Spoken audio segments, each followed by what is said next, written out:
Don't scroll by. Take your thumb off the screen. Stay here for a little bit. Talk to us. I am not Sonny Danforth or Kevin Hoare, and I'm with not Kevin Hoare, but Sonny Danforth this evening. Good evening, David Darnell. It's wonderful being with you. I know that I've been off for a little bit, and I will be gone next week as well. But it's nice being here with you today, and it was really nice seeing you and Karen at the Washington County fundraiser. That was a nice event. That was a pretty good event, wasn't it? It was. It was. Yeah. I enjoyed myself, and I was very. I thank you, Kevin Hoare, for buying a table and the invite. It was very nice. Very nice. Mm-hmm. Yes, it was a good evening. It's a little hot in there, but other than that, it was a good evening. Yeah, and Mike Pompeo looked really good. It's amazing. He's lost 90 pounds. Yeah, man, I wonder how he's done that. I don't know. He didn't share it. I wonder if he's keto or paleo or don't eat or I don't know. Water. That must feel good, though. I've never been 90 pounds overweight, but it must feel good to lose 90 pounds if you're 90 pounds overweight. Yeah, absolutely. Hey, family, I see you here. Nice to see you. Nice to have you with us. So we're going to start off with this story that is in the Washington Free Beacon that Oregon Democrats say drug prices are out of control. But there's been a state legislator, Val Hoyle, she has tried to keep them that way. But yet she says, as she is running for office to replace, she's running against Alex Skarlatos, wanting to win the seat there to running for Congress. She says that she'll fix all of this, but she's not going to. Well, she sounds a little bit like Betsy Johnson, who says she's full of solutions, even though she's been in Salem for 20 years, creating all the problems. I mean, it's a fact if you look at her voting record, and I'm sure if you look at Val Hoyle's voting record, they both have voted with the far left Tina Kotek more than 90% of the time, the entire time they've been in Salem. And so it's one of those things where politicians will lie about anything to anyone to get elected, and it's shameless. It doesn't take much investigating, much looking, much parting of the curtains or ruffling of the papers to look and see that they have taken actions that are just diametrically opposed to what they say they're going to do, and of course Alec doesn't have a voting record in Congress yet, but he's the better choice there. Peter DeFazio was there for, God, how long was he there? 30 years, something like that. Way too long. Yeah, and with redistricting, I think the district has gotten a little bit more Republican, and that's good because we need a change down there. And Val Hoyle is not a change. Val Hoyle is just the same as every other leftist Democrat in the state of Oregon and every other leftist Democrat that the state of Oregon sends to Washington, D.C., like Bonamici and Blumenauer and Merkley and Wyden and DeFazio. So, if you want to change, she's not it. Yeah, that's exactly right. And Val Hoyle was in the legislature for 8 years in office as a state lawmaker. And she received plenty of money from Eli Lilly between 2011 and 2014. Was over $17,000, which was 3 times more than any other donation she received from a pharmaceutical company. Right. And she actually added a provision. It stands out because in 2014, as those donations were pouring in, she added a provision dubbed the Eli Lilly Amendment to an unrelated healthcare bill aimed at protecting the pharmaceutical giant's insulin patent against generic competitors. So no matter what she says, she's not going to be working for you to reduce the price of pharmaceuticals at all, period. She's Well, owned by them. She's bought by the pharmaceutical companies. She's happy to work for them, and she wants to go to Congress to continue that, which is why Alex Skarlatos has got to win. well, maybe since she has such a tight relationship with the pharmaceutical companies, maybe she'll just go to them and say, "Hey, can you please lower the price of your drug so that you'll make less money?" Do you think that's her plan, or? No, I don't think so. I don't think so. I don't think so at all. And, Yeah. she also served as our labor commissioner, and she didn't do anything there. She was not working on behalf of Oregonians in that office. Alex Yeah. Skarlatos is fresh. He's the solution that we need. These are the two choices, and he is the solution that we need in Congress. Yeah, I think I think anybody that took a look at who's been in that office and who wants in that office from the left, would have to surmise that let's give somebody else a chance in that office because everybody on the left just hasn't done very well. I mean, the left has they've got a a step ladder of candidates, that start out school boards, city councils, county commissioners, and they move into the legislature, and then they get some statewide office like Hoyle, and then they run for, a CD somewhere or something else like that, governor. And they're not interested in solving any problems for Oregonians. They're only interested in their own political ambitions. That is absolutely true. Absolutely true. And talking about political ambitions, going back to our governor, Kate Brown, thank goodness we will be rid of her, but if we're in deep doo-doo if we end up with Tina Kotek. But Governor Kate Brown today announces that Klamath County District Attorney is going to have a vacancy, and that's the end of October. So this is another reason to pay attention to the governor's race, because the governor gets to appoint district attorneys if they're stepping down. And we don't need more George Soros type district attorneys in our state. And, so she is going to have that opportunity, unfortunately, to appoint somebody instead of had this gal stayed, the new governor could have done this appointment. So. Yeah, I wonder why she's resigning. Patty, do you know why she's resigning? You probably do. Yeah, it doesn't say in this article. It just talks about the appointee must be admitted to practice in the Supreme Court of Oregon, and she announced her resignation last week with a letter addressed to the citizens of Klamath County.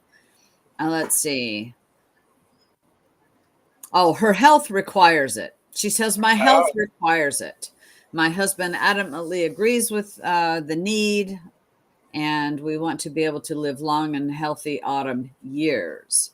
So she looks quite young, Eve Costello, and I'm sure it's a stressful job. So anyway. Yeah, I'm sure it probably is. But it is very important to, you get the right person in the governor's office. When you've got the gavel, there's a lot of seats to fill, a lot of department agencies to appoint the head of. It's very important. Yeah, it is very important. And I'd like to see Christine Drazen win that. And I'd like to see her make good on her promise that she's going to fire all those department heads. Me too. And I have absolutely no reason to believe that she won't. And I think that would be I think it'd be a monumentally productive thing for Oregon to get different people in these bloated agencies who have been there for years and have them clear out these agencies of people who have been there perhaps too long to no longer be useful. And to get the government working again. I mean, it's the governor's job to, the governor is the chief executive officer of all these state agencies, and it's her job to make his job to make sure that everything works well. Nothing works well in Oregon. I mean, nothing works well. There's absolutely nothing with the state of Oregon that works well. Nothing. I can't find one thing that works well with the state of Oregon. I You? agree with you. Look at all of the time during the whole pandemic. How many times did you and I talk about the failure of the unemployment department? Now we have the failure of, and then we know the school districts are failing. We have also our DMV offices are failing. You know, in Everything. my town, our office is only open 2 days a week. Of course, part of that is it has to do with the manufacturer crisis of you have to get boosted. Otherwise, you're going to have to quit your job or get fired. And so a lot of people left. Now, who cares if you're boosted? And they're going, no, thanks. So now we don't have people. Yeah. Right. Yeah. I mean, Oregon government does not work, and it doesn't work, for some of the reasons I stated earlier, is that nobody cares. Nobody cares in the government to make it any better. They're just looking for the next stepping stone up the ladder.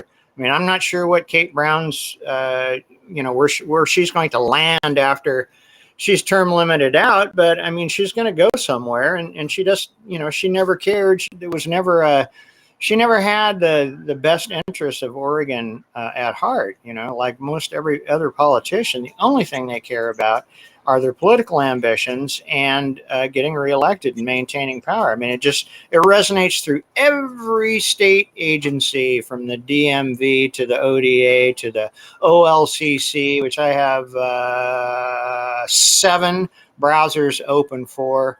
And I spend a lot of time watching the circle go around every time I try to do some action with the state. Oh, goodness. Oh, goodness. That's awful. That's awful. And then when you go to right now the Secretary of State's website, there's often one of those yellow bars. Oh, yeah. Some portion of it is not working. Yeah. It's just nothing works in the state of Oregon. You got all these big, beautiful marble and granite buildings downtown, filled full of people making $100,000 a year plus gold-plated benefits. And retirement, and nothing. It just doesn't seem like hardly anything gets done. I mean, I cut some trees down on my property. I guess it's been a couple years now, and one ODF, Oregon Department of Forestry, guy drove by and he called the Department of State Lands and said, "Hey, looks like somebody cut down some trees near the river. Might want to go check it out." So they send out the Oregon Department of Agriculture. 3 state agencies to come out and look at my trees and go, "Oh yeah, your trees aren't anywhere near the river. You're 1,000 feet from the river." That's the way government works. It's right. I'm not a big fan of government, in case you can't tell, everybody. I think the least amount of government that we can possibly get by with is the best possible government. And I'll tell you what, I was reading that, I guess it's an old article and we talked about it, but I was reading that the numbers on this universal health care. Oregon Democrats want to be the first state in the union. They want to beat California and New York and Illinois to the punch on this. They want to be the first state in the union to have single-payer universal health care for everyone in the state at the expense of outlawing private insurance and probably private practice, right? So you can't have insurance or go to a doctor without having the state imposed. Well, everything comes with strings. So the state imposed payment system for universal health care will necessarily impose state sanctions on every healthcare provider in the state, right? So I was reading the numbers on that, and they plan to raise income taxes, right? And every household that's at least that's 2 people or more, or I guess it'd be 2 people or more, might be a single person and kids, whatever. But every household over $55,000 a year income, which is most households, right? Mm-hmm. I mean, most people, even if they work 2 minimum wage, well, maybe not. But anyways, I mean, there's a lot of people, there's a lot of, mom and dads at work that are well over $55,000. a year. Everybody over $55,000 a year has an additional income tax, right? Starts at 1%. And if you're in the top tax bracket, which, a lot of people in Oregon are, it's 8.1%, which if you are in the top tax bracket in the state of Oregon, you're already paying 9.9% income tax. And if you add this, you're now at, what is 9 and 8? 17. Yeah, you're at 17.1% state income tax. And if you add that to the top federal tax bracket, which I believe is 37%, you're 54%? 54% of your income just confiscated right off the top. And I'll tell you what. And it's not like you're going to have gold-plated health care with it. It's going to be awful. It's going to be crap. It's going to be DMV. It's going to be spinning circle on the OLCC website. I mean, it's going to be like everything else the government does. It's going to be absolute shit. You know what I mean? It's going to be horrible. It is. And we've got this unelected bureaucratic committee writing the rules for that right now. Yeah. Writing the rules.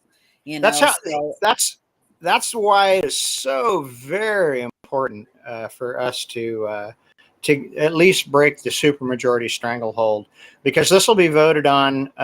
This will be either approved or disapproved. As I understand the way it sits right now, the bill will either be approved or disapproved by the next legislative session with a referendum. So it will get voted on. So it's really, up to the voters to see where this thing goes. And to be honest with you, I don't have a high degree of confidence in the Oregon electorate. I've seen them do some, vote on some really bad people and some really bad referendums and initiatives. I don't know. I mean, a lot of us might be doing our exit plan, quicker than we think, because, I'm 63 years old, you get to be my age, and I'm in great health. I don't need any medication or any of that other crap, but, I'm probably not going to get any healthier. I mean, next 10 years, I'm probably going to need health care, and I'm going to want to probably be in a state where I can choose my own health care. Right. And what they're proposing, you won't be able to have any, what do they call that?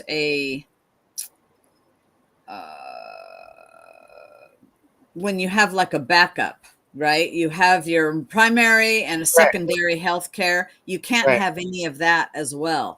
It is the state, and that is it. But, I'll tell you, I'm going to change the subject now. There's a new PAC that boosts GOP in the battle for the Oregon legislature. Did you hear about that? A new what? A new PAC. Oh, yeah. That PAC's, The Bring Balance to Salem PAC? Yes. Okay. Well, they raised some money, apparently about $3 million or $3.3 million. And I think they just chunked $250,000 of that to the Evergreen PAC, which I believe is the House Republican PAC. So, this gives us hope, David. It gives us hope to help electing some Republican House seats, picking up some seats, pick up Senate seats. And boy, oh boy, say our prayers that we also send some more to Washington, D.C. But so that's a good thing. I didn't know anything about this PAC. And I'm glad some people with a lot of money are helping us to elect more Republicans by spending the money that they can help in their campaigns. Yeah. Well, let's thank Phil Knight. Yes. Phil Knight. Even though he did give a bunch of money to the Democrat turned so-called independent Betsy Johnson. Yes, he has. But, even he is seeing that we have to have a balance here, right? Oh, yeah. We have to have a balance in Salem. I mean, thus the name, right? Bring Balance to Salem PAC. Yeah, So well, he doesn't want to. He doesn't want to move either, Sonny. I mean, he no. lives in Oregon, and he doesn't want to move either. I can imagine what his taxes are. They must be just horrendous. The guy's a billionaire, getting most of his money is dividend income, but still, that adds up. Yes, it is. So I think that brings us some hope, and that's because we have to have hope, and we've got to vote, and vote for the Republicans to help change Oregon. Now, did you see this story on the drugs that was found in Multnomah County? Multnomah County Sheriff's Office, they recovered 92,000 fentanyl pills Wow. during a drug bust, along with 3 pounds of cocaine and 10 pounds of meth. Really? Yeah, that's a lot of drugs. And, I don't know how many people that would kill, but it would definitely kill a lot. And they learned this Multnomah County Sheriff's Office investigation unit learned Sunday that a person transporting a large number of illegal drugs was coming to Portland. And so sure enough, they in the car, they recovered all of these drugs and identified a couple of people, arrested them, 23 and 24 years old. So they've got these designer drugs out there. I'm glad they got that off the street. And then an even larger bust, and this is in just the news, border agents seize $11.5 million worth of hard drugs in 2 busts. And it's amazing. So the Customs and Border Protection officials seized these many illicit narcotics in 2 separate operations on Friday.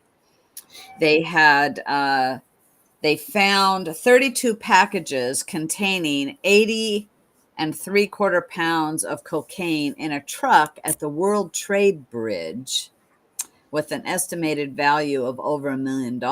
And then later that night, they discovered another vehicle with 71 packages, which had over 31 pounds of heroin and over 1,000 pounds of meth. And all of that total was over $11 million in those 2 busts alone. Is that all coming over a lot of drugs off the streets. Is that coming over the southern border? I don't know where this bridge is. The World Trade Bridge. I don't know where. And I would say it's coming across the southern border. One would think, yeah. Yeah. Well, it's good to hear. There was a... I'll tell you, it's at Laredo. It's in Texas. Oh, yeah. Surprise! There's drugs coming across the Mexican border. Gosh, man. Yeah. Good. So we do have some, pardon? We got to keep that border open. Oh, my word. Oh, but wait a minute. Biden and the bunch, they say it's all closed. Don't you know, David? Come on now. Yeah. It's all under control. It's all under control. That's just smoke and mirrors that it's wide open, and we've got 5 million illegal immigrants have entered our nation in the last 2 years. But listen, we do have some good news. Mark Zuckerberg and his wife are being sued over the alleged 2020 election funding fraud. Really? Yes, the Center for Renewing America. Pardon? They're $414 million that they plowed into drop boxes? Exactly. And amongst other things. So the Center for Renewing America, never heard of them before, are suing them and 3 voting rights groups with legal complaints over their efforts to that they improperly channeled nearly $500 million in the bid to influence the 2020 election. So I think this is very good. That to shine light on this, to bring a suit, to find some more evidence as to the problems that this private money You know, it's amazing that you and I are limited to how much money we can donate to a campaign, to a candidate federally. Right. But by golly, you know, what you can do with several $100 million to influence an election is just amazing. Yeah. Yeah. If we had several $100 million, Sonny, we could put up drop boxes everywhere. And we could just put a sign on there that says no Democrat votes allowed.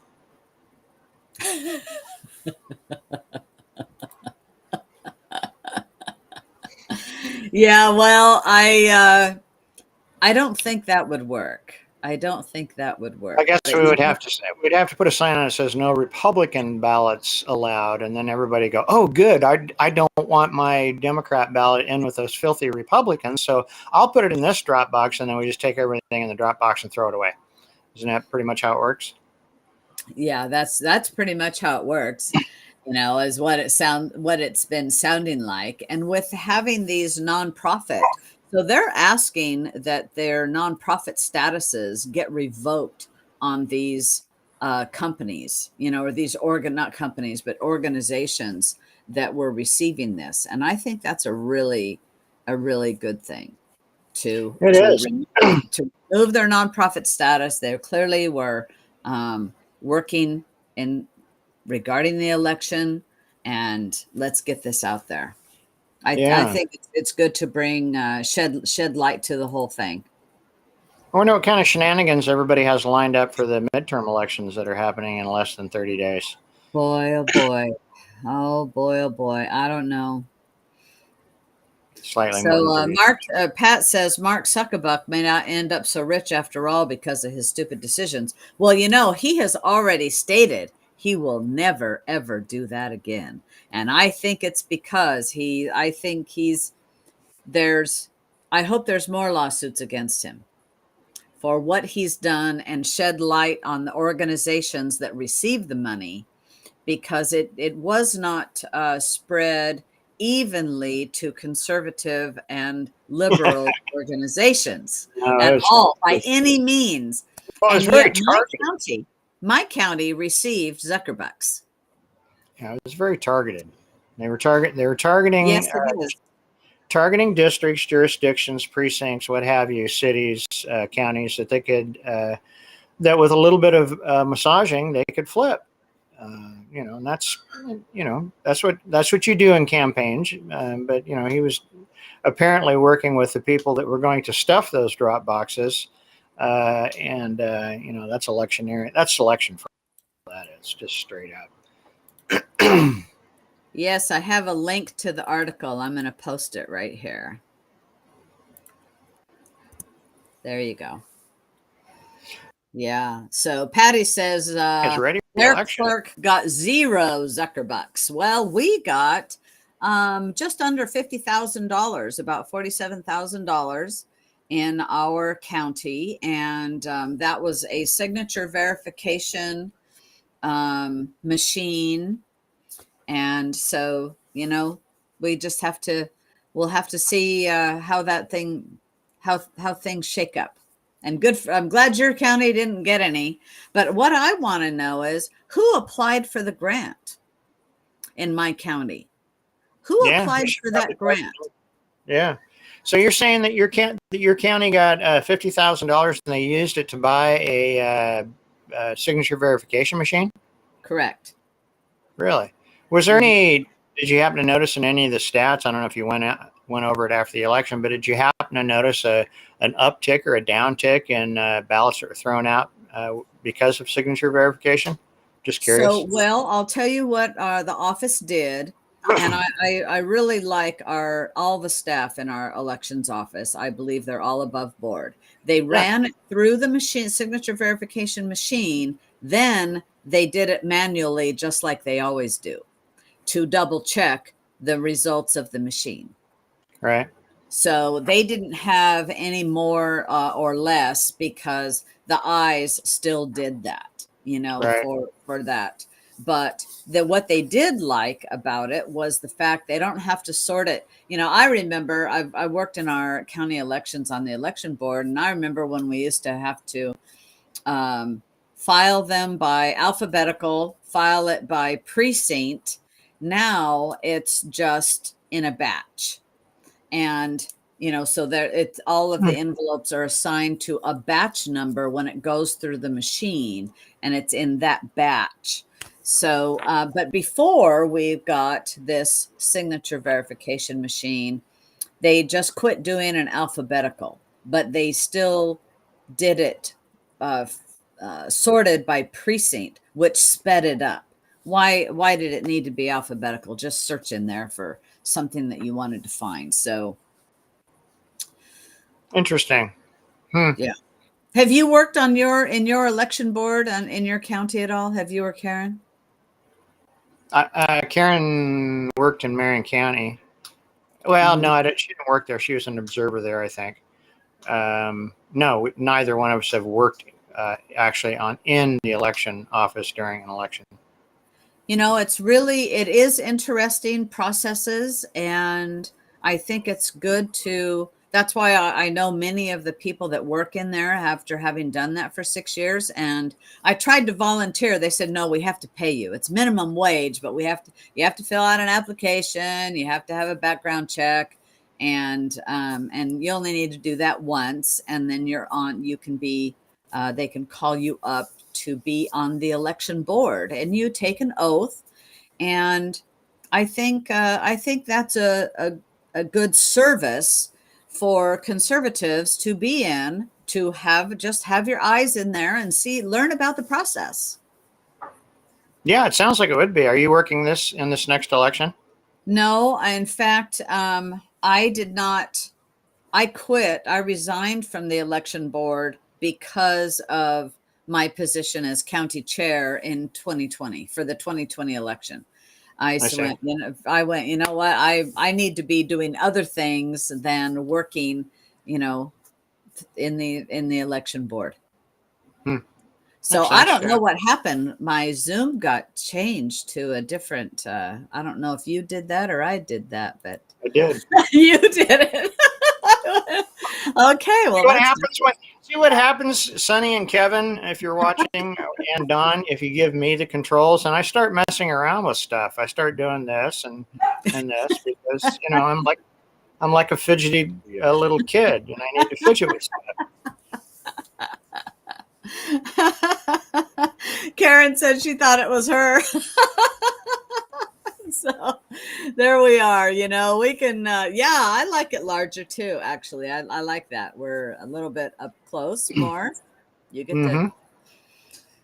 Does it make can you hear us better? If we both lean back from the camera like this, we end up looking like this. Oh, Jill says it's way better. Oh, right. All right. Bobby says I like the close up. There we go. So yeah, I've been trying to monitor my microphone too, because I know in the past I've always been significantly louder, and this particular format that we're using does have a volume control. So I'm trying to get myself to where I'm not overpowering everybody every time I talk. Okay, am I overpowering everybody when I talk? No, yours. I'm trying to match mine to yours. So you seem to be. I'm guessing, and people can comment on this. I'm guessing that if I put mine right there, and you say, God, what was that? What was that thing we used to type? If you say now is the time for every good man to come to the aid of his country, if you say that, and I say that, time for every good person to come to the aid of their country. Every good person. That's what it is. Okay, yeah. I think I have leveled it out to where I am right exactly where you are. So okay. I'm a little bit of a button and knob geek. I grew up in the music business, so I'm looking around my new thing here, trying to figure out things that I can do.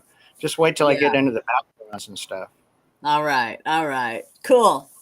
Well, hey, thank you very much. Thank you very much, everybody. Pass this on. Do you have any final words, David?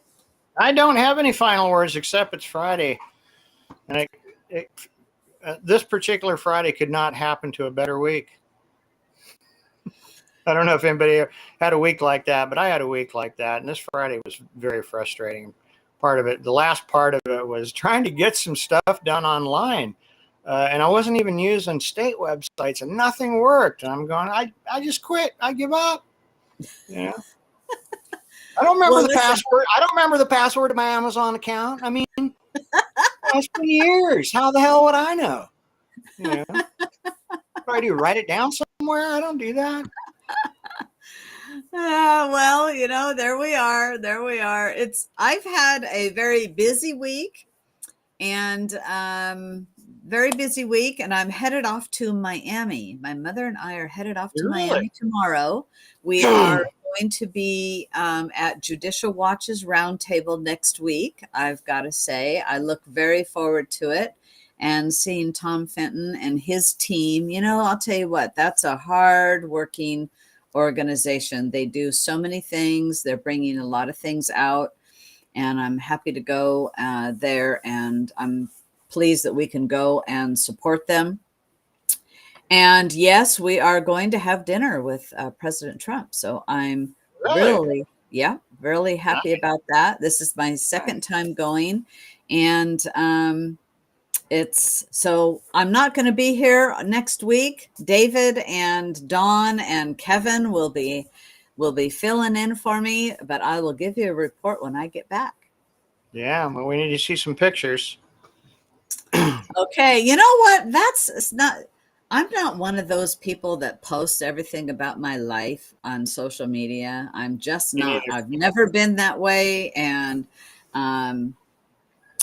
but I'll post at least a picture because Well, I'm kind of a private person, and frankly, I would never be on any of this social media if I wasn't in the chairman's position that I'm in. So yeah, I remember you're a fairly newcomer actually to yeah. using Facebook. Yeah, yeah. Well, you picked the right side of Florida because there is a hurricane heading there, and it's heading to the Gulf side.